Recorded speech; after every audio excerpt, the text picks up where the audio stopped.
All right, cool. So, hello. We're recording. So I'm here with, do you want to introduce yourself? Sure. This is Janos Marton. I'm a civil rights attorney in Manhattan, New York, and I'm running for district attorney next year.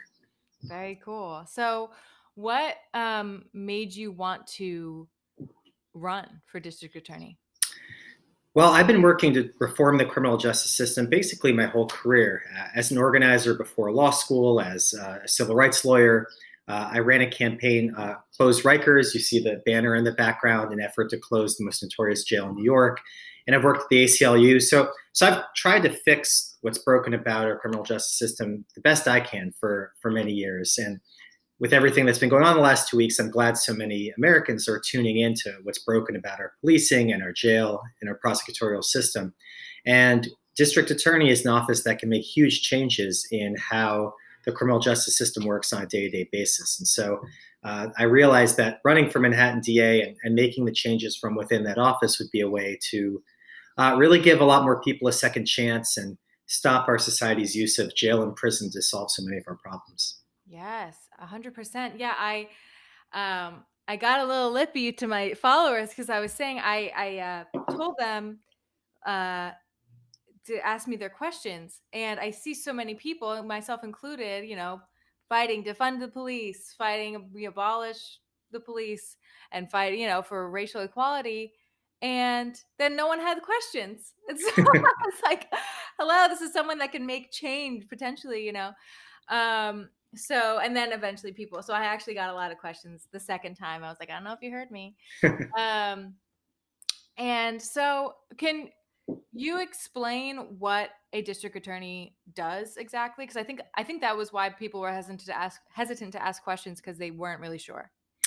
That's absolutely fair. And a big part of this campaign is educating the community on the role that they can play in electing district attorneys, not only in Manhattan, but all over the country. I remember one of the first campaign events I did was hosted by some friends from college. I gave my whole speech and I was like, do you have any questions? And literally the first question is, wait, so what exactly does a DA do? And so if people are not sure, this is common. I mean, the reality is that district attorneys exist in every county in the United States, but very often they don't run in competitive elections. So people don't really get to learn about what a DA does.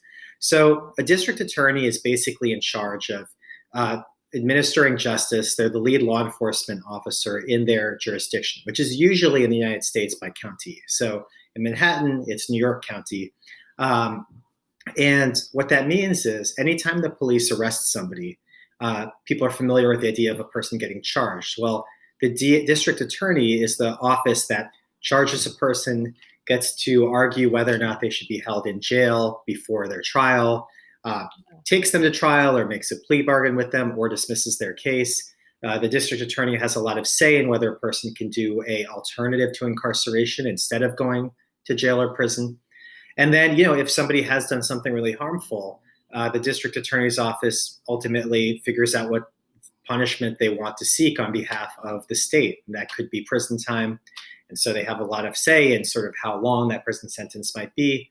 So, really, from the police are the step one, right? The point of arrest. But really, all the steps that come after that, the district attorney's office has a really big say in sort of what direction a case takes. And so, for me, as a career civil rights lawyer, uh, it's important to come up with ideas where, okay, somebody may or may not have committed harm. What is a way that we can address this issue in a way that's holistic, that gets a person's life back on track, that offers some kind of resolution to the victim?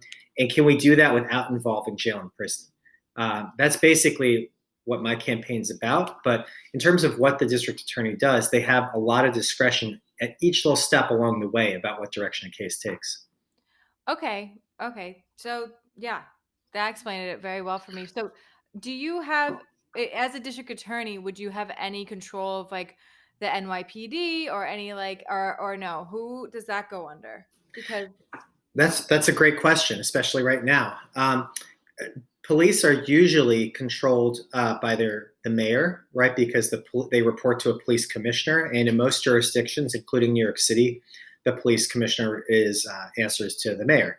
okay. So the district attorney's office doesn't have direct control, direct supervision over police, but there's a big role that district attorneys can play. First of all, if a district attorney is not going to prosecute a certain type of case, they can convey that to the police, and the police can still choose to arrest somebody, but they'll know that on the other end, a person is, not going to be prosecuted. So an example from the protest, right, is, a lot of people successfully pushed the incumbent Manhattan DA to not prosecute protesters for nonviolent protests, and some other DAs around the country are doing the same. San Francisco, for example.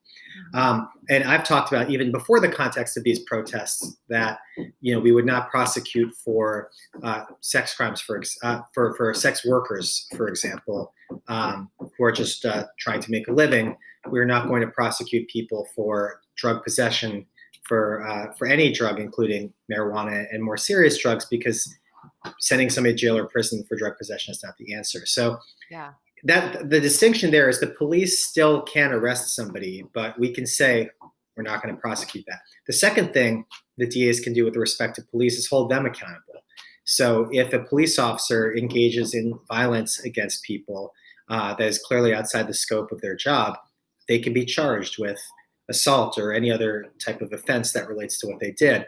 And importantly, if a police officer lies on the stands about what they did or what happened in an arrest, that's perjury. You can technically prosecute someone for that. And that happens very, very infrequently now.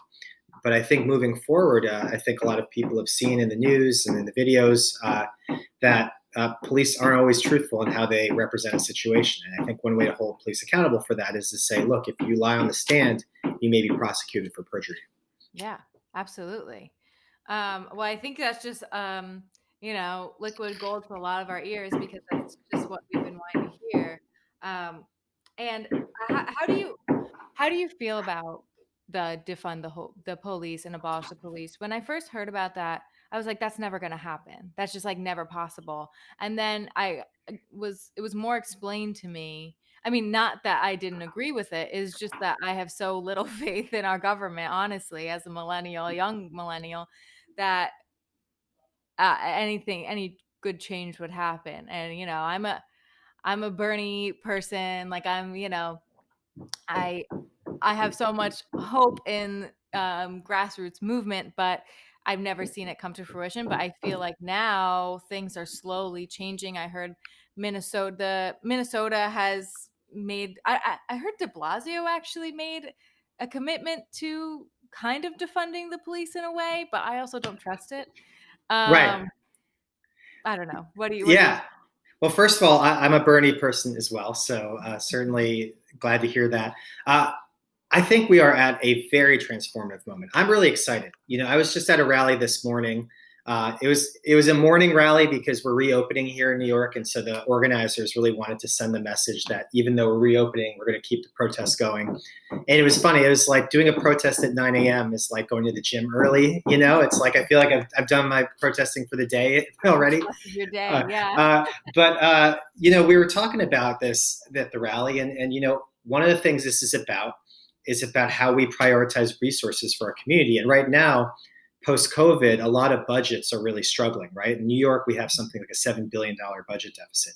So the question is, are we going to keep spending $6 billion a year on police when we can't fund our after-school programs, we can't fund our mental health programs, we can't fund our youth job programs? And so that's, to me, defund means different things to different people. For me, it means it's not fair, it's not just to eliminate all these programs that help the community while we're funding the police. And so the police need to take a serious budget cut. In New York, we're talking about $1 billion and having that money reallocated to other things. Yeah. And then what you mentioned with Minneapolis, that's really amazing. And we're all sort of watching to see what comes next. But here, the NYPD was founded in 1845, and they've had problems pretty much ever since, whether it's corruption or violence or mismanagement or, issues of racism. So after 180 years or whatever, you have to ask, like, is this really working? And so I think the idea of what Minneapolis is doing, which is starting over with a different system, is really appealing to me. And I don't think we're going to get there in the next few weeks. This is Freya.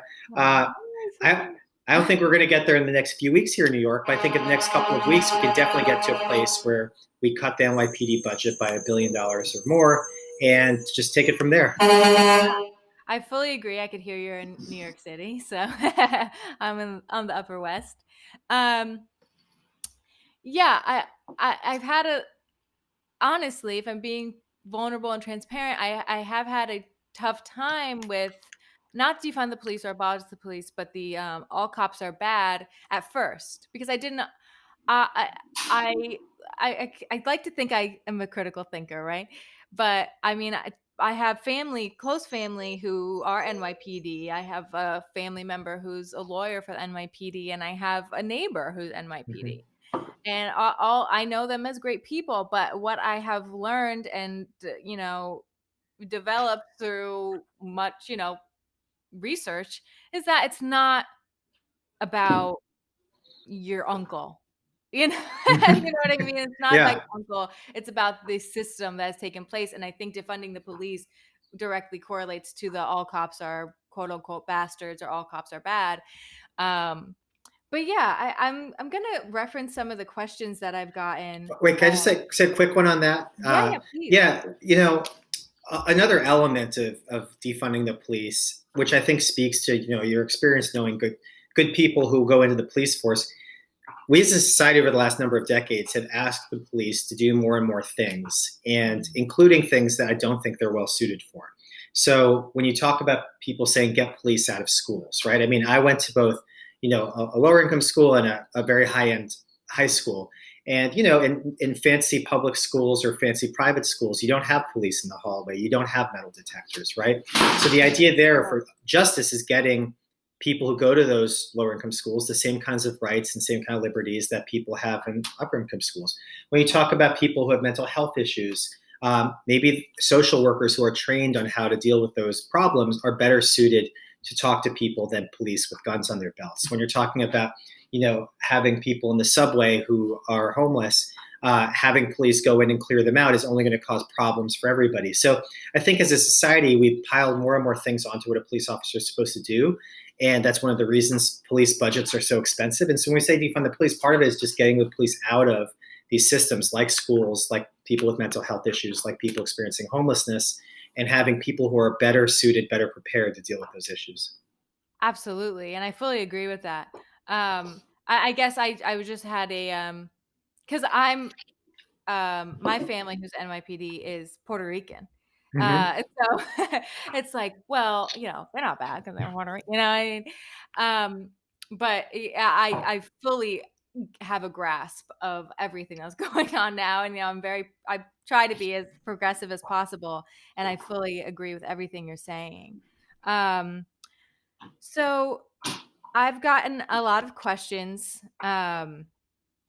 So this I have a friend actually who is from Minnesota, near Minneapolis, and she had a lot of questions for me. She said, "I don't know how to structure this question, but I would like to know about your opinion on our systematic reliance on bail for nonviolent offenders awaiting trial. Hmm. A huge portion of prison populations are people who cannot afford bail, and so they wait for their trial in jail." And she said, and that's incredibly fucked. And I Yes. agree. Yes. So it's a great question. It's a huge problem all around the country. I'll say this, in the beginning of 2016, I co-founded the Close Rikers campaign, and the mission there was to close the largest jail complex in New York and do that by significantly reducing the number of people we have in jail. And in New York City, when we started our campaign, there were about 10,000 people in jail on a nightly basis, and about 3/4 of them were people who were there pre-trial because they couldn't afford to pay bail. So that was a huge problem in New York. What we did is we spent 4 years fighting to change the bail laws, and we now have a bail law in New York where for most misdemeanors and nonviolent felonies, you cannot have bail assigned. So that problem that your friend talked about, fortunately, is on the way out in New York, and that's a great thing. It's cut our jail population almost in half. Until recently, now there's like hundreds of protesters in jail, but before that, we had our jail cells were at their lowest level since the 1950s here in New York. So, Oh, wow. and a lot of that was because we changed the way we did bail. So I highly encourage people all over the country. You probably have somebody in your state working on bail reform. It's so important because I completely agree. As somebody running for district attorney, I think it is not morally just, and it's frankly not really in line with our constitutional values to keep somebody in jail before the state has proven their guilt. There's an exceptional set of cases where we think a person might be at risk of harming another person, but in most cases, I think a person should be able to fight their case from home until they have their day in court. Mm-hmm. Yeah, absolutely. I mean, I think it's ridiculous that protesters are getting. How do you feel about the curfews? And this is my question. How do you feel about the curfews? It feels like a way for, honestly, the police to incite violence. And it's just, I mean, I know they got rid of the curfew just the other day, but how did you feel about that? What was your first initial thought? It's crazy. I think it's tramples on our First Amendment rights. I don't think there was really a basis for it, certainly not after the first night or two. And I'm glad they got rid of it. But we haven't had a curfew in New York since World War II. And I think that's for a reason. I think New Yorkers especially, I mean, this is not a city that really respects going home at 8 p.m., and think of the impact it had on all these small businesses that are desperately trying to get back on their feet after COVID. I thought it was a terrible decision. And you're totally right. It created a whole new pretext for police officers to go after people. Like, oh, it's 8:01, now we get to arrest you. And that's exactly what happened, by the way, in the Bronx especially. And so I'm glad the curfew's over. I hope we never do that again. And, I hope other cities get out from under their curfews too. Yeah, absolutely. I mean, yeah, it was crazy because I'm from a small town that's predominantly white, and then I've lived in New York City for about 3, 4 years. I'm not sure, um, but and I was home because of the pandemic, and I had got to talking to my neighbor, and he was infuriated about his windows got knocked in, and it was hard not to feel empathy for him. But also, on the other hand, I'm with the protesters, and I don't see any of my friends or acquaintances inciting any violence. And so I think a lot of people are grouping them into protesters, looters, quote unquote, and like, I don't know, but it's just, and so I came informed words because it's hard to say, and I don't really even know about the looters versus the rioters. And I totally backed the rioters in Minneapolis, but now I'm like, are people just taking advantage of everything? It is Mm-hmm. like I can't wrap my head around it because I've been to a few protests myself, and it's been completely peaceful. But Mm-hmm. again, I have left before curfew. Well, yeah, I think at least in New York, the protests the last couple of days have been pretty incident free as far as protesters doing anything wrong. There Yeah. have been individual instances of police instigating things, but we're sort of past the worst patch of things now where we did have windows and shops being broken into.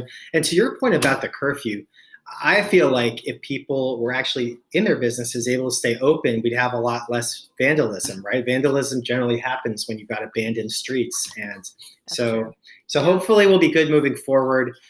Usually, and this is one of the things that makes this moment different. People keep asking, is this different than past moments, past protests? And what I've seen before is that when you have really angry protests over a police killing or some other act of injustice, it'll be really hot for a couple days, and then people go back to their lives, right? I mean, but what's amazing is that this is now, Saturday, Sunday was the second weekend. So we're talking days 10, 11, 12 of these protests, and people are still going stronger than ever. Saturday was, I think, the most people I've seen out in New York since the Iraq War protests. So we're just the momentum is going, and you get the sense that people are not going to stop until they get actual changes. You mentioned Bill de Blasio before. De Blasio promised to move money around, but he didn't give a number. He didn't say how it's going to happen. He said the money would be for youth. Now, are we just talking about like police playing basketball with kids because that's not going to cut it, right? We need actual money for youth programs that work. And so my sense is people are going to stay in the streets till they get that. And that's different, is people saying we're absolutely not going home until you change it the way. One of the many ways that police officers are promoted is how many arrests have you made? How many tickets have you made? How many felonies have you gotten? Which, encourages people to play fast and loose with the law. It encourages people to profile. And by people, I mean, including officers of color, right? There was a documentary that came out 1 or 2 years ago in New York about Black and Latino police officers who didn't want to participate in the numbers game and the stop and frisk, and they were punished internally by their supervising officers. And so even when you do have a police officer trying to do the right thing, under the current system that we have, the reward system is totally skewed against doing the right thing. It's in favor of being oppressive. Yes, absolutely. Exactly. I'm not much of an eloquent speaker for a podcast host, and that's exactly what I thought. Yeah, so wait, can we talk about prison reform? I heard the other day that, I mean, and not that we haven't touched on it a lot, but I've heard the other day that we're the only country that it's like we pay people to run prisons, and it's not run through the government. So it's like a for-profit prison, and then people have a quota to fill up those prisons, and I think that's insane. Yeah, so we do have private prisons in the United States. Fortunately, we don't have any in New York, which is great. But yes, there are a lot of private prisons throughout the country, and you're right. They're terribly incentivized because they make more money if they have more people locked up. So you'll see things like the companies behind private prisons pushing to make laws stricter and tougher and have sentences be longer, because then if somebody gets in trouble, they'll be a customer in their private prison system. And even in places like New York, where we don't have private prisons, we have lots of for-profit companies that profit off this: telephone companies, laundry companies. I mean, there's dozens and dozens of companies that make millions of dollars off their contracts with prisons. And the prisons, basically, the reason I've got my People Not Prisons shirt here, the reality is that prisons don't achieve what they're supposed to, which is they're originally conceived of as a place for people to rehabilitate. We've lost track of that many decades ago. And so now what we do is we punish people, we send them to prison, maybe 2 years, maybe 5 years, maybe 20. And then they come home with basically a Metro card and a couple bucks in their pocket. And they're asked to go get your life back on track, go stay out of trouble, get an apartment, get a job. Meanwhile, we give people no help to do any of these things. And then we expect the outcomes to be different. We're surprised when somebody winds up going back into the illegal economy because they can't find a job that will hire somebody with a felony record. So we have to really shift all that and figure out what the purpose is here. And so what do I talk about from my role as district attorney is, if I see that somebody has broken the law out of a reason that is related to economic desperation, or just being in a bind or struggling with something or making a mistake, we should figure out, how do we get that person's life back on track? Because that's better for everybody, right? I'll give an example, which is very common in I think much of the country, but definitely New York City, is there are people who are struggling with opioid addiction, and that's a very expensive addiction. And so people have taken to, grabbing a couple things from Duane Reade to sell off to make money, right? And so we have two basic options at that point. We can catch somebody, arrest them for shoplifting, and send them to Rikers Island for 3 months as punishment, and then expect the outcome to be different when they get out. Or we can say, look, it seems like you're struggling with an addiction. Is there a way you'd want to get treatment? And if we successfully get somebody through treatment, guess what? That's better for Duane Reade, because that person is not going to be coming by grabbing things. And so that's the kind of solutions that I think will make our society healthier and safer in the long run. And we have the tools. We know how to do this. Nothing that I'm saying is rocket science, right? But we have relied on prison for so long as the default answer that's where most police and prosecutors are comfortable. Yeah, and I just feel like prison should be for actual bad people who do actual bad things, instead of people who are racially profiled and then they are in jail for decades for a marijuana charge.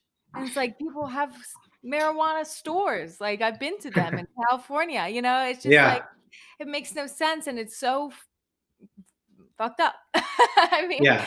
it's just, it's just, uh, it's insane. And how would someone, I've seen a lot of people say, like, get rid, like, free all the people who are incarcerated for petty crimes and for for marijuana charges, because there's people on this, it's legal in so many places now, and how would we even go about that in the first place?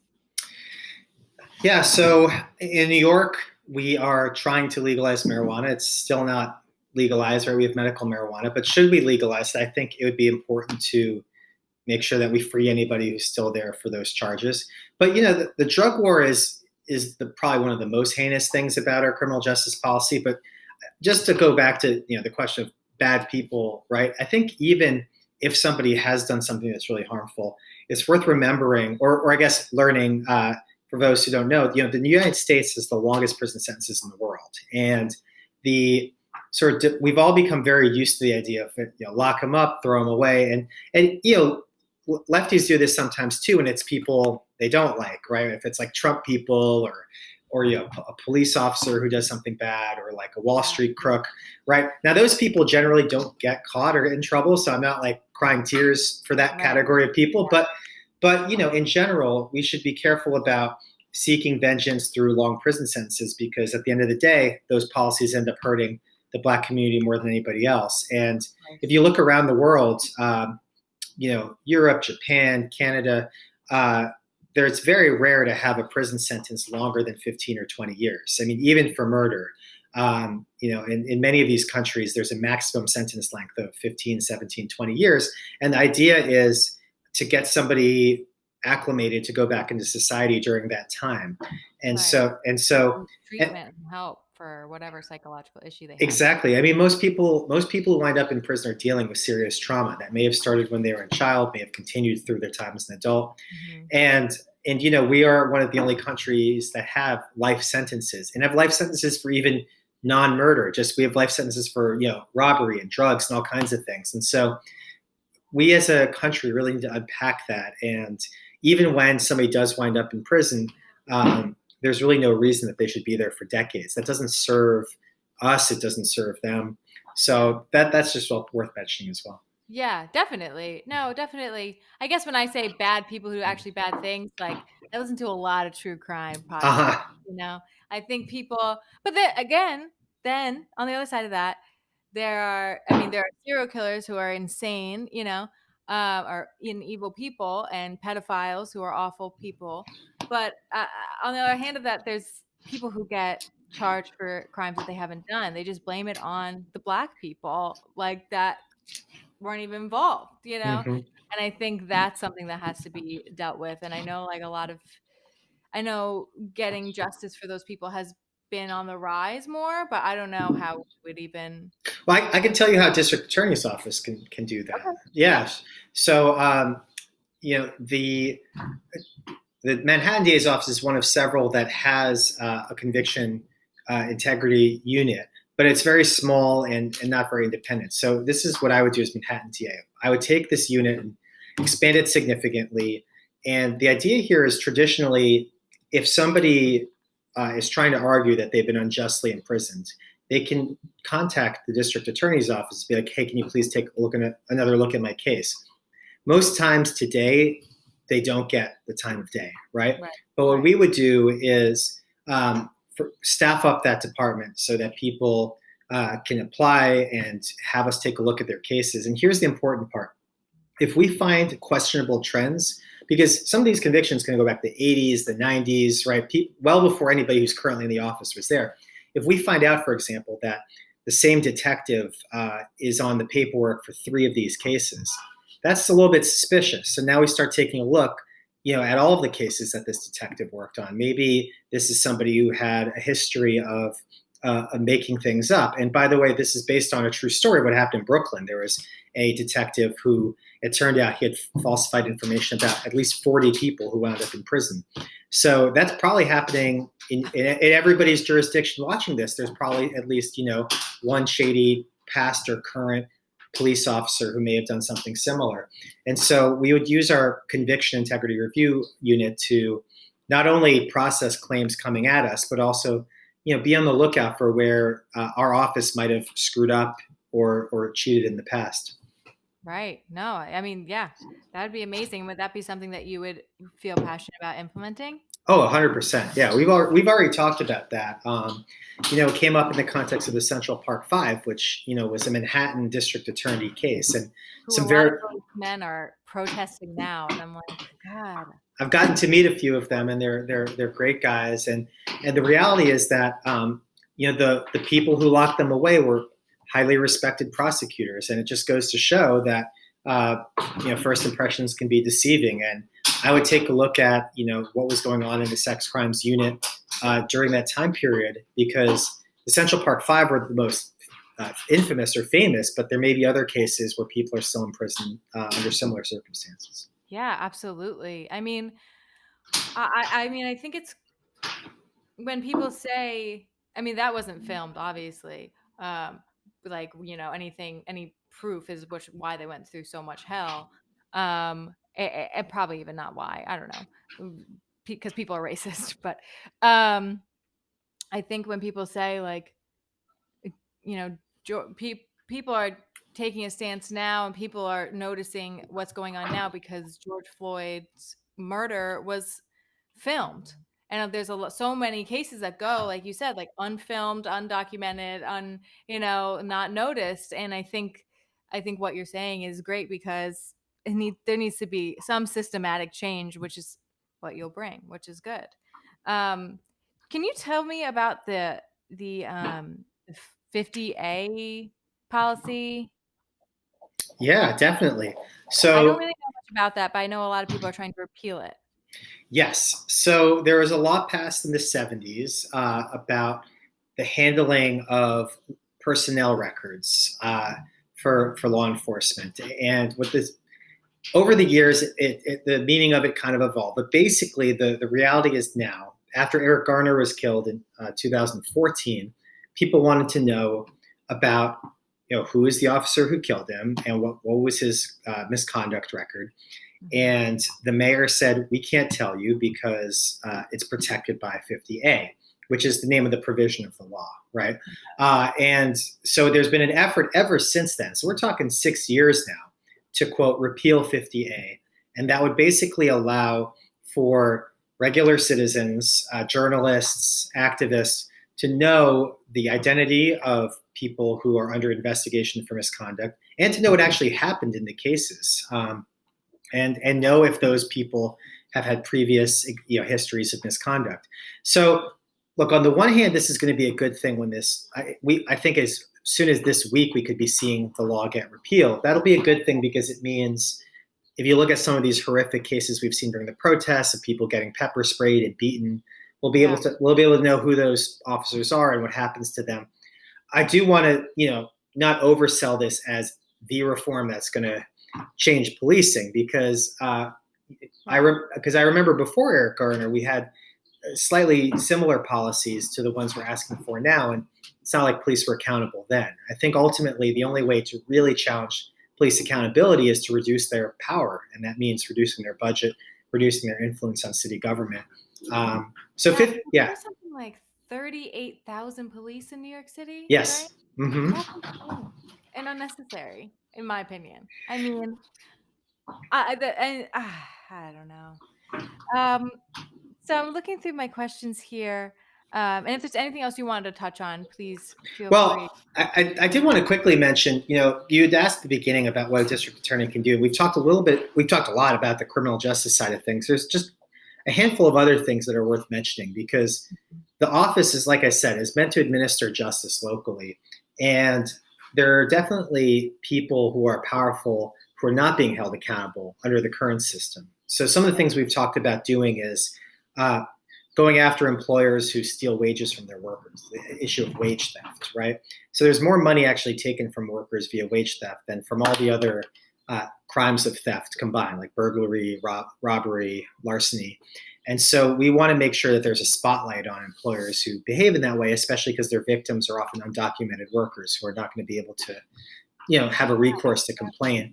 Another example is there are certain landlords who behave badly and trying to get rid of their tenants, often because they're trying to replace somebody who's rent stabilized with somebody who might pay a lot more. So they might criminally harass their tenants. We want to make sure that our office is available to go after those types of folks. And then there's political corruption. Before I worked on the Close Rikers campaign, I worked for the Moreland Commission to investigate public corruption. And I went after Republicans, Democrats, special interests. And the reality is, in New York, there's plenty of corrupt Democrats, and we want to make sure that we're holding them accountable too. So the DA's office does handle the day-to-day street crime issues, but it also can tackle these bigger issues like I just mentioned. So I just wanted to throw that out there. No, that's great. That's very important. I think I'm glad you did. I did have a question. Oh, I did have a question about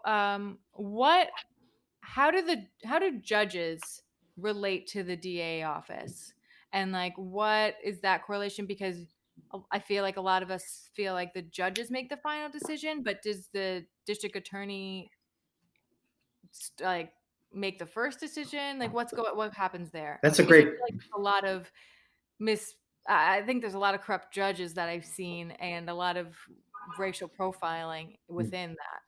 Yeah, that's a great question. So there's the district attorney's office does a lot to present to a judge, and judges often follow the district attorney's recommendation. So, for example, on this question of whether somebody should be held in jail pre-trial, it's technically the judge deciding based on a recommendation from the district attorney. Okay. In my experience, there are plenty of times where a district attorney will try to get somebody locked up pre-trial, and a more sympathetic judge will say, no, that's not right. It is pretty unlikely for a judge to ask somebody to be locked up in jail if the district attorney doesn't even ask for it, right? So so having somebody at the DA's office is going to say, we're not going to seek bail for nonviolent felonies, will make it very unlikely that a judge will then do that, right? So that's one way that the judge and the DAs intersect. Now, it's very important to think about where judges come from, right? They're not like grown in a lab. They're very often former prosecutors. Sometimes they're former defense attorneys. Sometimes they're just political appointees who don't have a lot of experience with either. And so you're right. There are some judges that are not very good. And by that, I mean either not good at their jobs or in some cases corrupt. It varies a lot from place to place. And I think in the criminal justice movement, we've talked about this, that 5 years ago, nobody was talking about electing progressive DAs. Now the next iteration, once we get some good district attorneys, will be to talk about judges. Let's get some good judges up there. Yeah, absolutely. Because I mean, if they make the final decision, I think that's extremely important. I mean, maybe I can get a judge on here, but I don't know if they would want to talk to me. But so I heard this is the first time I'm hearing there's a lot of new stuff that's coming my way within all of this, because I'm trying to be as involved as possible. And this is the first time I've heard this Latin phrase. It seems Latin, I'm sure it's not. Habeas corpus. Uh-huh. And they suspended it. And okay, can you? Yeah. I'm pretty sure I know what it entails, but could you explain for everybody what habeas corpus is? I think I'm saying that correctly. You are. And this is a messy issue, but one I'm happy to talk about. Basically, the state is required to bring a charge against you that you've committed some crime if they're going to lock you up. It's a pretty basic tenet we all take for granted, right? That the state is not allowed to just say, I don't like what you're saying, what you're doing, so we're going to lock you up, right? And if you are going to be detained, the state has a certain amount of time to bring some kind of charge against you. And in New York, it's 24 hours you can be held without having your charges arraigned in front of a judge. The problem is they've arrested so many people, and we've got this whole COVID virtual courtroom thing going on where judges are videoing in, that things were going very slowly. And so the police asked, can we suspend this 24-hour law during the protests? And the judge said yes. And people were very outraged about that. And, it took me until the next morning where I started reading about the case and looking up the judge, and it hit me that in the reporting, what a lot of people had not said is this judge, Judge Burke, is a former prosecutor. He was a Manhattan assistant district attorney for 12 years. He was appointed to the bench by Rudy Giuliani, who we all know is like a feverish pro-cop, anti-protester type. And then he was reappointed by Mayor Bloomberg. So on the one hand, it's like, how could a judge have done such a thing? On the other hand, it's like, not that crazy that this judge did. And this goes back to your very last question. Who are these people, right? This is a former prosecutor appointed by Mayor Giuliani. And as judge, he's acting like it.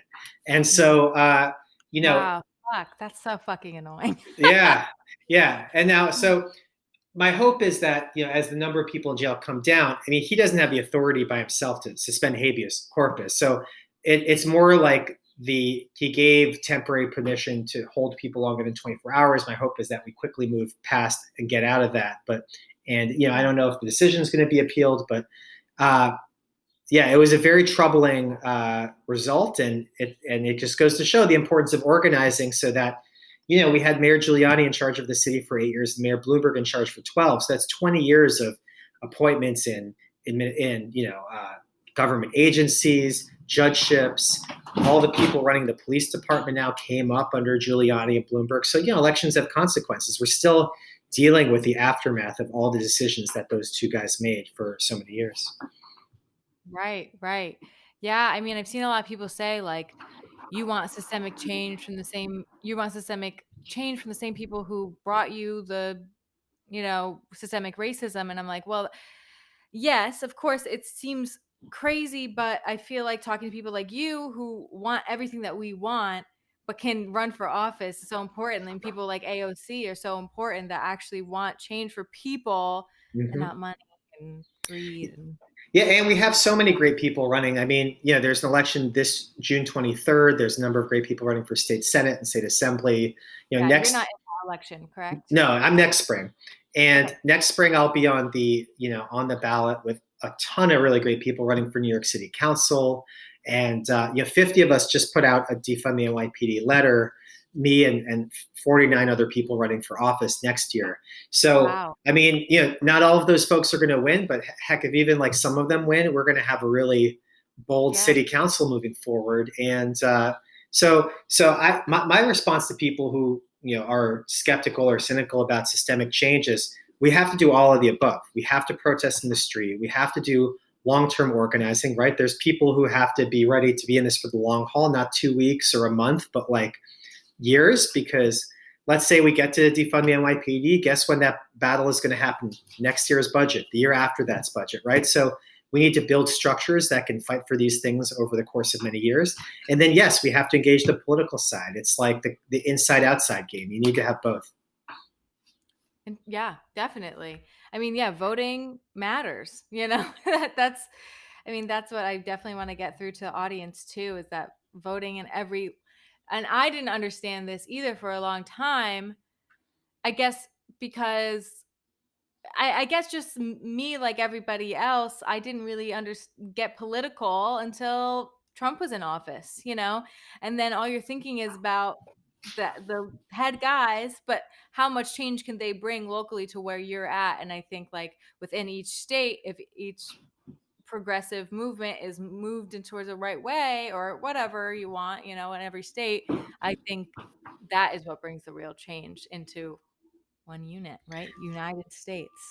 Absolutely. And also, for those of you who are listening who are lefties or liberals, we have a Democratic Manhattan DA, a Democratic mayor, and a Democratic governor, and they've all let us down and failed us, right? So that's on us, right? We need to own the fact that, Trump is the worst, but this is not all his fault. This is also the fault of people in the Democratic Party who have let down communities for years. Absolutely. And I've seen a lot of, and I know this is going to kill my very democratic liberal mother, but I've heard a lot of people say Democrat and Democrat and Republican are kind of two in the same sometimes, and I don't know how real that is, but I think a more progressive movement can bring more change. Yeah, I mean, I'm a lifelong Democrat, and I'm of the mind. I'm a left-wing Democrat, right? So I see every primary as a chance for us to shift the party, and I think the difference is, the Democratic politicians feel the heat. They feel pressure from people protesting out in the streets in the way that Republicans don't, because they know that we're not aligned, right? And so I Yeah. think with people, with what the moment we have going on now, almost every big city in the country is controlled by a Democratic mayor. Now is the time to exert maximum pressure and just keep the pressure on until they make big changes. Yeah, exactly. Yeah, I mean, that's why I was so excited about Bernie Sanders and like everything he was bringing to his campaign, and I still am, and I still love him. He is my hero. But yeah, I mean, I think why people are saying Democrat and Republican can be two and the same is because we haven't seen the change that we want, even though, I don't know. Oh gosh. um, so yeah, I'm seeing a lot of questions that have been answered. Um, why does the NYPD not have an oversight when it comes to their intelligence budget? I'm not really sure what he means by that, but I'm Hmm. sure you can understand that. Yeah, that was probably in relation to a story that came out this morning that said they don't have an oversight with relation to their intelligence budget. In the midst of this budget fight, it's been clear that the NYPD has entire pockets of money that we the public don't really know. And I got to tell you, as somebody who has been coordinating around this defund the NYPD stuff, it is very difficult to get good information about how the NYPD spends its money and what kind of contracts it has. So we just learned today that they have all kinds of intelligence tools, which is basically military level spyware, right? That is not really accounted for, and I don't know what the answer should be. It should theoretically be the city council. They haven't historically done a very good job holding the NYPD accountable. So maybe that'll change moving forward. I will say, as district attorney, I will be surely keeping an eye on any infringement of civil liberties by the NYPD, and that's part of what I've been doing my whole career. One of the first things I worked on as a civil rights lawyer is taking on this very issue of NYPD intelligence gathering. If I can tell like a very quick story about it, but basically they had this thing called Operation Lucky Bag, where they would take a designer bag, just like the thing you would shop in, right? And they would put it in random places in public. And if a person picked it up, they would arrest the person on the grounds that the kind of person who picks up a nice bag that isn't theirs probably has a criminal record. Oh my God. And it was a completely illegal practice. You're not allowed to do that. And we had to basically sue, and we found, like a diner owner and a doctor and a banker, all people who were just like trying to do the right thing, returning a bag to its proper owner who got arrested along the way. And it just goes to show they were doing this because they were trying to build a database of people who they thought were possibly criminals, even though they hadn't broken any laws. And that was the bag and be like, oh, let's find out who this is. And exactly. Then they get like, what? Exactly. And this is 11 years ago. Their sophistication has gotten way higher around technology and online tracking and cameras all over the city. So it's very disturbing. And this is, again, we're back at the same place we were before. This is why the NYPD has to be taken down a notch in terms of its power, in terms of its funding, because you can pass some reform tweaks, but if you're just going to learn, out of nowhere that they have a huge intelligence budget with no accountability, that just shows that they've grown way too powerful and unaccountable. Yeah, absolutely. I mean, how are your feelings on one case that disturbs me especially? I mean, every case disturbs me in this Black Lives Matter movement. Well, I can't even say especially because they're all on the same level now that I'm thinking about it. But the Breonna Taylor case, her being in her own home, they got the wrong black person. Like, that's insane. And like Sandra Bland, like people like that, like what are we going to do about these, like Breonna Taylor, from what I know, I could be wrong, but from what I know, Breonna Taylor's murderers are still on active duty. So like what can we do, and what can if you got elected, like, what could you do about making the police force accountable for their actions? And like, of course, Yeah. we have defund and do everything from the top, but Well, so this is something district attorneys could technically do. In fact, in almost every of these cases, all the say their name cases, the district attorneys locally do have the power to act. In some cases, they did, like in George Floyd's case, very reluctantly, I might add, the Minneapolis prosecutor did take action. And then, of course, they turned it over to Keith Ellison to manage it. This is sort of a problem around the country where district attorneys' offices are historically so close to their local police departments that there is a skepticism among the community that the DA will actually be able to go after the police. And so in Breonna Taylor's case, they have not arrested and brought charges, right? So there's a couple ways you can solve this. You can ask for a special prosecutor, right? You can ask, for example, the state attorney general to investigate a case when you don't think you can trust the local DA. I'm explicitly running on a platform that includes police accountability. And the way I'm going to handle it is I'm going to have a special unit within the prosecutor's office that only handles police misconduct cases. So they are not going to be friendly, chatting it up with the police on a day-to-day basis, which is the problem, right? In a lot of departments, like, well, we work with these guys, we're doing cases with them, how could we really prosecute them? Well, in our office, we're going to have a unit that is not buddy-buddy with them. They're not going to go out for drinks with them after work. It's going to be their job to do police accountability. And so the police are going to dislike them, but they're going to be doing their jobs. And they're going to, if we had a situation like Breonna Taylor or George Floyd in New York, under my watch in Manhattan, we would have this unit able to go after them right away. Yeah, I mean, Eric Garner's case was in New York, right? Staten Island. So New York City. So Staten Island has its own district attorney. Okay. Do we know if they were held accountable at all? They were not. The Staten Island district attorney at the time declined to bring charges forward. Okay. I mean, all right. Well, I mean, everything you're saying is exactly what I wanted to hear when it comes to like trying to vote for district attorney. Like I just recently found out even what a district attorney was, and even more so now. And I think it's so important to have this vote, especially for people who are more progressive. And I just want to touch on more things surrounding your vote now because we're nearing an hour. So why do you feel like you're qualified? And I think you are, but to tell the audience, why do you think you're qualified for this job? And then how do you feel about the current district attorney? I can't remember his name. I know it starts with a C. Yeah, Cy Vance. Yeah.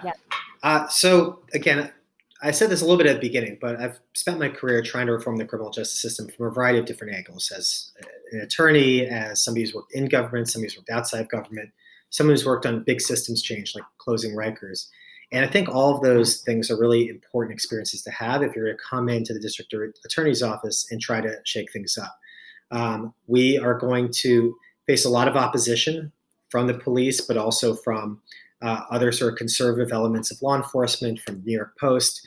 This change is going to be hard. So we really need somebody in that office who not only is committed to the right things, and hopefully people listening think what I'm saying are the right things, but even if you agree with that, we're going to need somebody with political experience to try to get this done, because it's going to be very hard. And we're going to have to make sure that, just like people are doing now in the streets, that we're building a coalition that can support each of these changes. And I think I'm the best qualified candidate to do that. The incumbent Cy Vance is somebody who has made a career of going very harshly after low-income communities of color and looking the other way when powerful people are in front of him, from Jeffrey Epstein to Harvey Weinstein to the Trump children. And we're trying to flip that around. We're trying to give people who have never been given an opportunity in their communities a second chance, a way to get their lives back on track, while at the same time holding powerful interests accountable in the way that they haven't been before. That's great. And so, is what the current?